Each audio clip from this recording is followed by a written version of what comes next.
Hello and welcome back to Chat About It, Don't Shout About It with me, Rachel, the Queen of the Woke, as crowned by one of my haters. Don't forget to like, share, and subscribe to my channel. I would be very grateful if you did.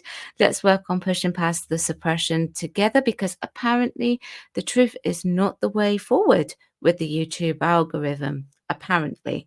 But thank you to everyone who has liked and subscribed already. I really couldn't do this without you. Once again, Amanda Stenberg has been making the headlines. Yes, you guessed it. It's all the haters' fault that The Acolyte has been cancelled. She released an approximately 8-minute video on her Instagram account, which snubbed us, the haters that are apparently the cause of all this. We are the people who she blames. Now, of course, when it was announced that Leslie Headland would be taking on the new show, it was, of course, met with some trepidation. Sorry, it's not a news show, but taking on Star Wars with a new spin-off of Star Wars. The question was, will she do it justice, or will she just sit in the agenda-driven, the Force is female Disney type of Star Wars that fans have been told that they have to become accustomed to, as the way forward was DEI over good storytelling. Headland, of course, did not disappoint with the DEI, but failed to tell a reasonably detailed and watchable story. Now, of course, that is just my opinion. If you actually like The Acolyte, that is absolutely fine. You are allowed to like something when I don't. Now, of course, the fandom didn't take to The Acolyte. They didn't like it. They dropped out pretty quickly, and the word of mouth for this was not great.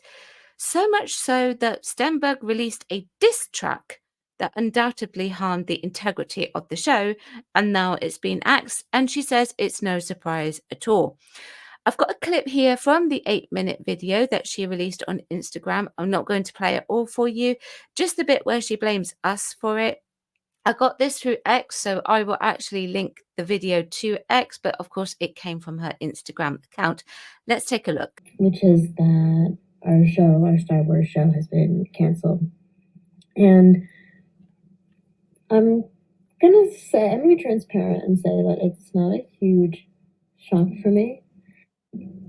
Of course, I live in the bubble of my own reality, but for those who aren't aware, there's been a rampage of vitriol that we have faced since the show was even announced, when it was still just a concept, when no one had even seen it.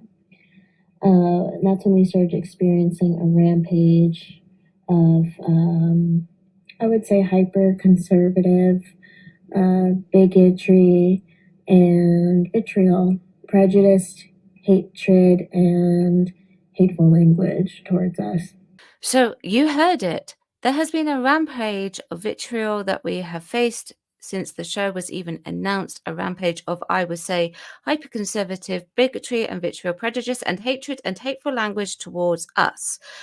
We are the haters, horrible people. Now, of course, she said all of this and not actually provided any receipts for this. These are just claims. So, we have to take it at face value, so to say. This, of course, has absolutely nothing to do with the fact that the script was, of course, consistently weak and all over the place, and the series was so costly that Disney were not able to justify releasing a second one. Plus, people didn't watch it. Even World of Real had this to say. You can bet that if The Acolyte was any good or had high viewership numbers, then Disney would never have pulled the plug on it. It's as simple as that. Fact was, The Acolyte was not as popular as Andor, and it certainly didn't come anywhere near The Mandalorian's numbers. The Acolyte had a budget of $180 million over just 8 episodes. That's practically the same budget as Dune 2. However, ask Stenberg and she'll tell you toxic fans were to blame for the poor writing, acting, and overblown budget. We still haven't heard anything from Acolyte showrunner Leslie Headland. She claimed to be a Star Wars superfan, but that wasn't enough reason for people to watch her show. The first episode had high numbers, but viewership kept free falling as the season went along. The series disappeared from the Nielsen charts after its 3rd episode. And I have to say, I actually agree. Now, let me know what you think about it. I will be back tomorrow at 4 p.m. There is a community post on my page where I talk about going away. I'm looking for some ideas just for fillers because I won't be able to cover things like entertainment news and pop culture whilst I'm away. So I'm going to miss all of that news, but I don't want to leave you without anything. So please head over to the community page, scroll down, find that post and leave a comment as to what you would actually like to see in the 3 weeks that I won't be here for. Let me know what you think. Remember to chat about it, don't shout about it. Subscribe to my channel if you would like to. And thanks very much for watching. I'll see you tomorrow at 4 p.m. Bye-bye.